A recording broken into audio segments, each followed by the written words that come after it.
No vídeo de hoje do canal te conto para onde Richarlison deve ir, atacante do Tottenham que foi pretendido por Palmeiras, Flamengo e Fluminense. Palmeiras vem sendo rival, com direito a olé, para completar as últimas do mercado, bastidores, finanças e muito mais. Fala aí pessoal, sou Jorge Nicola, bem-vindos a mais um vídeo do canal, sempre bom ter vocês por aqui sem perder tempo. Pedir para deixar like, se inscrever no canal e ativar as notificações. Hora de falar sobre o Palmeiras que, enfim, jogou bem na temporada de 2025. Vitória convincente por 2-0 contra o Corinthians na Arena Barueri, estádio que não costuma dar sorte ao Verdão. Os gols marcados em bonitos lances. O do Emi Martinez em chute de fora da área merece elogios, embora fiquei na dúvida se não dava para o Donelli, o goleiro do Corinthians, chegar. Palmeiras que também criou tantas oportunidades que poderia ter vencido por 3 ou 4 gols. Teve um gol, por exemplo, de Vitor Roque anulado no segundo tempo. O Palmeiras desse sábado teve muito mais imposição, disposição e concentração do que seu adversário. E era algo que faltava ao Palmeiras nos jogos grandes. Muitas oportunidades de gol. Foi um Palmeiras que dominou a partida durante todo o período, tanto que o torcedor que foi à Arena Barueri gritou olé durante toda a segunda etapa. Registrar também a presença de público só razoável, 19 mil pessoas para uma arrecadação de R$1.100.000. Já contei para vocês que o torcedor do Palmeiras não gosta da Arena Barueri, estádio que inclusive teve alguns espaços de arquibancada fechados. Só para arrematar, Palmeiras que não vencia o Corinthians há 4 jogos, incluindo os 2 da final do Campeonato Paulista que terminaram com o título alvinegro. Só para arrematar, queria destacar a posição de Abel Ferreira, que minimizou a importância do Campeonato Paulista e afirmou que marcando o Carrilho, meio-campista do Corinthians, você tem 50% de força a menos do adversário. Com informação exclusiva, Richarlison, ex-atacante da seleção brasileira e que recebeu propostas recentemente de Palmeiras, Flamengo e Fluminense, deve jogar na Arábia Saudita. Essa decisão está sendo amadurecida por ele e seus novos representantes. Richarlison entende que precisa recuperar um dinheiro perdido. Segundo um amigo do Richarlison, pelo menos 10 milhões de reais viraram pó por conta da antiga relação com o seu empresário, Renato Velasco. A briga entre ambos virou um caso de justiça, com o Velasco tentando uma indenização milionária de 18 milhões de reais e com o Richarlison contando a pessoas próximas que o Renato, que tinha acesso às suas contas bancárias, fez evaporar em cerca de 10 milhões de reais de sua conta. Richarlison ainda acusa o Velasco de pegar participação maior do que aquela prometida ou admitida pela FIFA na relação entre atletas e empresários. E é nesse contexto, sem conseguir jogar por conta de uma série de lesões no Tottenham e descartando a volta ao Brasil nesse momento, que o Richarlison está mais propenso a se mudar para a Arábia Saudita. 2 clubes de lá já sinalizaram com propostas grandes, vultuosas, para a metade do ano. Detalhe importante, o Richarlison ganha 5 milhões de reais por mês na Premier League e vai ter a oportunidade de praticamente dobrar seus vencimentos para se mudar para a Arábia, caso o negócio assim se confirme. Richarlison que havia sido procurado por Palmeiras, Fluminense e Flamengo com os mesmos objetivos, de chegar para a disputa do Super Mundial de Clubes, se fixar em território brasileiro e voltar à seleção nacional. Richarlison ama jogar com a camisa do Brasil, mas entende que esse movimento agora seria prejudicial à sua carreira. Só para completar, é importante contar que o Richarlison, que já foi super querido pelo torcedor brasileiro enquanto vestia a camisa da seleção, vive um momento de baixa também em seu clube na Inglaterra. Boa noite. A vitória convincente, ela reúne justamente, é uma combinação de vários fatores dentro dos 90 minutos. Hoje o Palmeiras teve um domínio físico, um domínio técnico, pouco sofreu, praticamente não sofreu. O Everton foi fazer uma defesa agora no finalzinho do jogo. Quando a gente olha para o domínio que o Palmeiras teve no jogo de hoje, e essa vitória contundente contra um adversário que causou problemas na final do Paulistão, dá para olhar a atuação de hoje e cravar que foi a principal e a melhor por enquanto desse ano de 2025? Obrigado. Depende do ponto de vista. Eu achei que nós, por exemplo, no jogo que fizemos contra o Corinthians em casa, que não ganhamos no final, que falhamos um penalti, na minha opinião. Jogamos tão bem, ou melhor se calhar do que hoje. A diferença é que as bolas não entraram. Eu sei que as avaliações que vocês fazem é sempre em cima dos resultados, mas na minha opinião esse jogo foi também muito bem conseguido. Infelizmente as oportunidades que tivemos não as fizemos como hoje. Hoje poderíamos e devíamos ter feito mais 2 ou 3 golos, mas não conseguimos. Abel, boa noite, Zé Henrique, Rádio Energia 97. Hoje eu vi o Palmeiras muito agrupado, né? Vinha um jogador do Corinthians, pegava a bola, 3, 4 ali tentando roubar a bola, um se ajudando. E aí, uma pergunta que o torcedor palmeirense provavelmente faria para você. Por que não jogou assim, né, contra o Corinthians em Itaquera? Você disse há pouco na coletiva passada sobre o Ranieri, se eu não me engano, mas eu vi essa aproximação, essa chegada e uma coisa muito importante, faca nos dentes. Hoje o Palmeiras entrou realmente para jogar um clássico? Não, olha, eu falei com o teu amigo no início do jogo, nós fizemos o Paulistão praticamente sem reforços. O nosso melhor jogador no Paulistão lesionou-se, nunca mais jogou até à data de hoje. São factos. Eu entendo que as expectativas estão muito altas. Nem mesmo o Verstappen agora consegue ganhar sempre em primeiro. As atualizações às vezes demoram a chegar ao ponto que cada um quer. Portanto, eu não vou alterar uma vírgula daquilo que foi das críticas que nós recebemos há um tempo atrás. Há muito trabalho para fazer. Há muita atualização para fazer nesta máquina. Já fizemos hoje algumas, ou já tínhamos feito já no Sport, já tínhamos feito em casa com o próprio Botafogo, ainda com apenas 2 dias de recuperação após uma final, que na manhã também ninguém fala, ninguém quer saber, também disso. Mesmo agora no último jogo com o Cerro continuamos nessa atualização. E como disse, a jornada é longa, mas é importante que os jogadores vão percebendo as atualizações ou a atualização que eu fiz e vamos ganhar umas vezes e perder outras. Abel, boa noite. Gustavo Soler da Rádio Bandeirantes. E nessas atualizações que você fez na equipe, deu para perceber um Estevão não ficando muito pelo lado direito. Muitas vezes o Estevão caía por dentro, caía pela esquerda, buscava muito atacar de todos os lados do campo pelo setor ofensivo. Essa foi uma mudança também naquelas rotas de ataque que você já falou em outras entrevistas. Teve uma atualização nessas rotas de ataques do Palmeiras. Uma segunda pergunta, né? Antes do jogo, vocês acabaram perdendo o Murilo com um problema físico, e aí o Michael, o único zagueiro, é quem fica no banco. Quero te perguntar sobre o Naves, porque você já falou contra o São Bernardo, que era um jogador que o Palmeiras quer ajudar, pode procurar um novo espaço, mas depois da final do Campeonato Paulista, o próprio Naves conversou com a gente e falou, não, pensei, acho que eu vou ficar. O Naves, ele fica ou é um jogador que o Palmeiras hoje busca um outro espaço para ele? Olha, o Naves foi dos jogadores que mais pediu para sair e nós deixámos sair, mas a verdade é que não apareceu, a não ser agora, o Botafogo, e apareceu porque tem um jogador lesionado e nós não vamos emprestar um jogador. Se quiser, paga, há um preço e não é muito caro. Se quiserem esse jogador, pagam e a gente não tem. Eu não tenho problema nenhum em vender jogadores ao meu rival. Nenhum. Agora não vamos emprestar com a opção de compra, porque aqui no Palmeiras ninguém é idiota, não é? Sabemos aquilo que fazemos.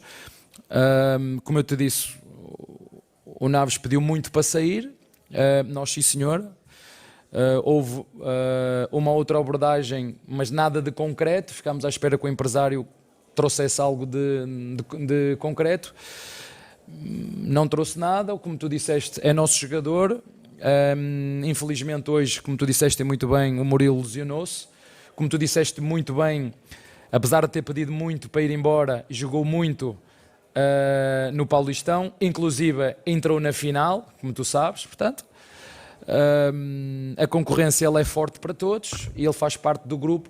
Agora não podemos aceitar negócios que não fazem sentido absolutamente nenhum. Vamos esperar até o final, até meio do ano, e ver o que é melhor para todas as partes. Mas essa é uma questão mais do departamento de futebol, não é uma questão minha. Eu já disse que gosto muito do jogador, inclusive jogou muito connosco, mas o jogador é um jogador que quer jogar mais, eu entendo isso perfeitamente. Agora é uma questão que o Barros tem que resolver. A outra pergunta das atualizações que tu estavas a dizer, como deves calcular, não te vou dizer o que é que nós fizemos.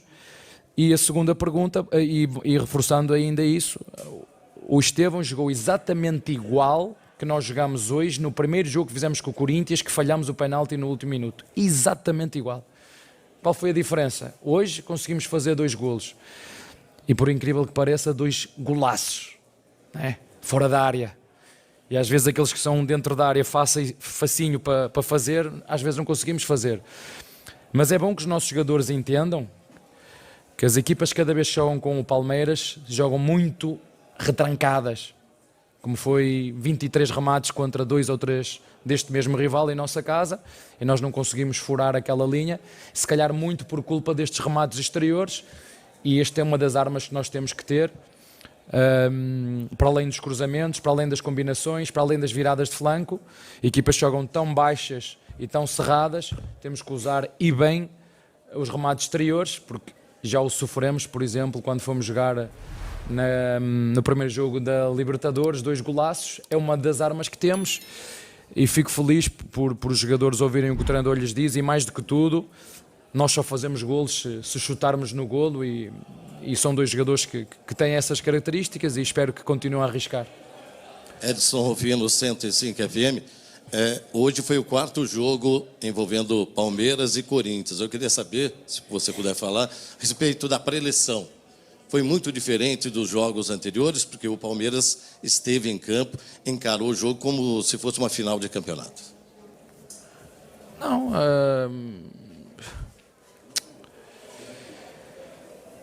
para mim todos os jogos são importantes. E a final do Paulista foi decidida por detalhes. Se nós formos puxar atrás, nós falhámos um penalti no primeiro jogo do Paulista, vocês estão sempre a falar no Paulista, que nos podia colocar, inclusive, numa fase seguinte, em primeiro lugar. Se vocês se lembram, que deu um empate, que nós fizéssemos esse penalti, tínhamos ganho esse jogo no último segundo, lembra-se? No primeiro jogo da final em nossa casa, o Corinthians só defendeu, e bem, e numa transição que teve, ou num remate fora da área do Yuri Alberto, fez 1-0.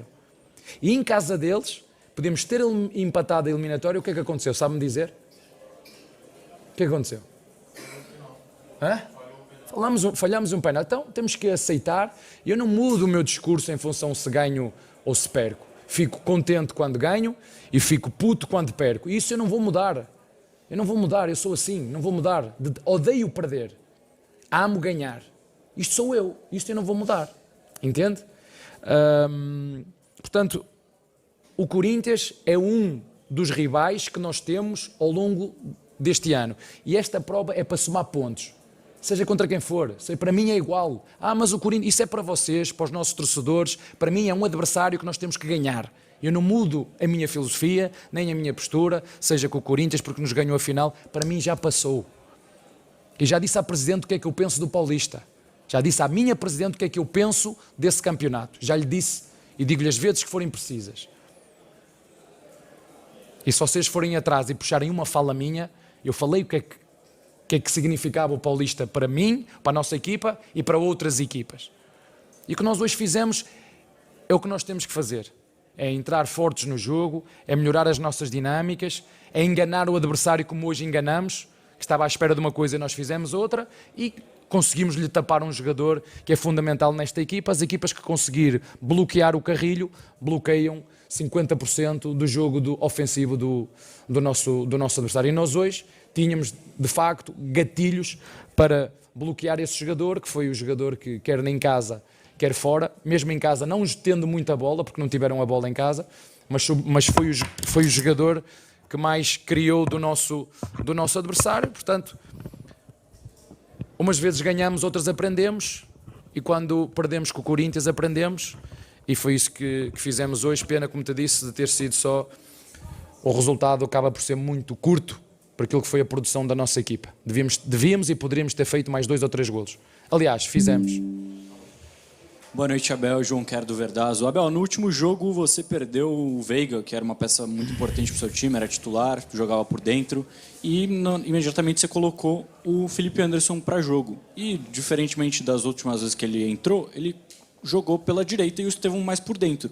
Hoje você fez a mesma escalação, né? O Felipe, desde o começo, jogou mais aberto, pela direita, e então imagino que você tenha gostado do que você viu. Qual que é a sua percepção sobre as atuações do Estevão mais por dentro e a do Felipe jogando pela direita? E afinal, o Felipe chegou a te pedir em algum momento para jogar pela esquerda, para jogar pelo meio, para jogar pela direita?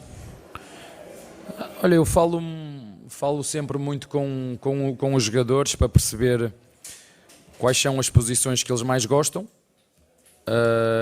E ele é um dos jogadores que faz mais com uma posição.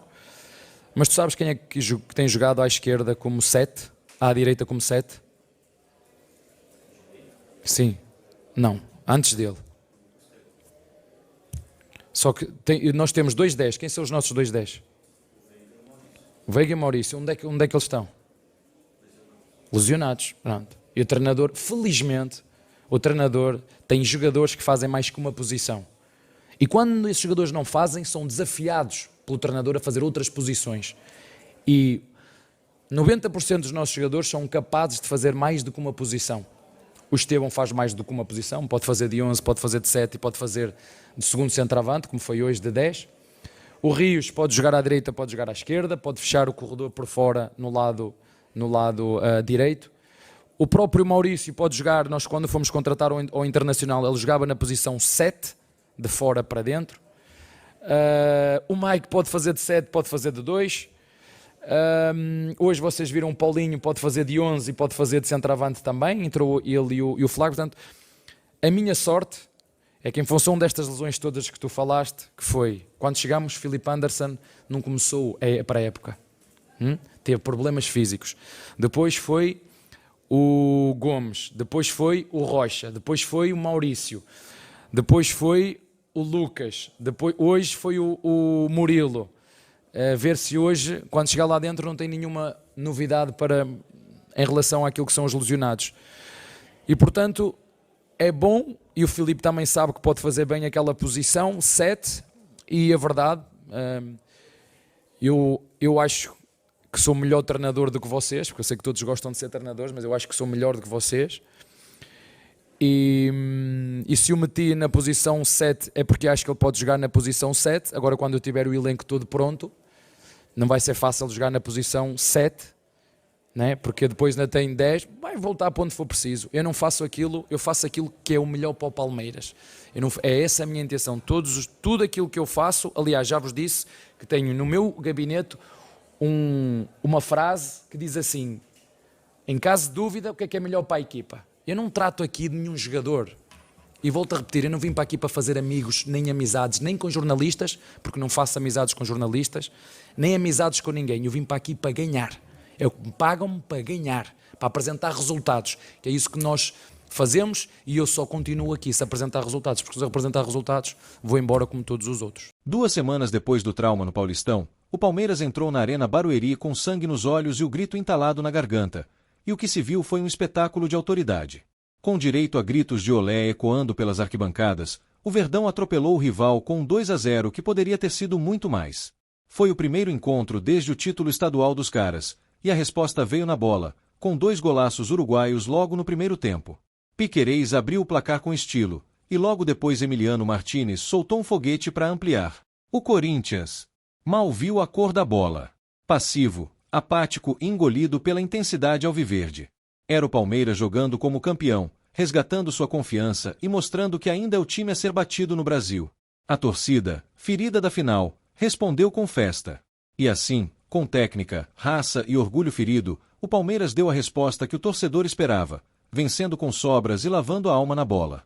Se tem uma coisa que esse clássico deixou claro é que o DNA vencedor do Palmeiras continua vivo, e agora carrega sotaque uruguaio. Piquerez e Emiliano Martínez foram os donos do jogo. Aos 13 minutos, Piquerez mostrou porque é um dos laterais mais completos do país. Recebeu a bola após cobrança de lateral e, com a frieza típica de quem decide, mandou no cantinho de Donelli. Era o início da vingança. 5 minutos depois, Emiliano Martínez, que já vinha crescendo de produção, soltou um petardo após jogada de Facundo Torres e ampliou. 2 gols, 2 uruguaios, e o Corinthians sem saber de onde vinha tanta pressão. A torcida mal acreditava na atuação segura, agressiva e bem coordenada do time. Parecia final de campeonato, mas era só a terceira rodada. E mesmo assim, o Verdão entrou como se valesse taça. Não teve provocação, não teve salto alto, teve entrega, bola no chão e respeito à camisa. O Palmeiras foi gigante. E a América que se cuide. No segundo tempo, o Palmeiras voltou com a mesma fome.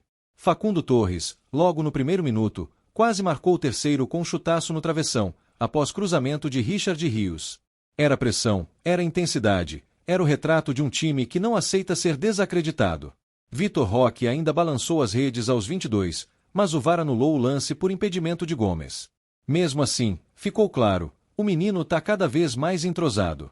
Enquanto isso, o Corinthians só assustou nos acréscimos com um chute de Hugo que o Everton espalmou como quem diz, aqui, não. O Verdão controlou, dominou e se impôs. Agora, com 4 vitórias seguidas e a liderança provisória do Brasileirão, o foco se volta ao próximo desafio fora de casa contra o Inter. E se você é palmeirense raiz, não pode perder nada do que vem por aí. Então já se inscreve no canal, ativa o sininho e deixa aquele like para fortalecer. Aqui é Palmeiras, aqui é sangue nos olhos, raça no peito e título na mira.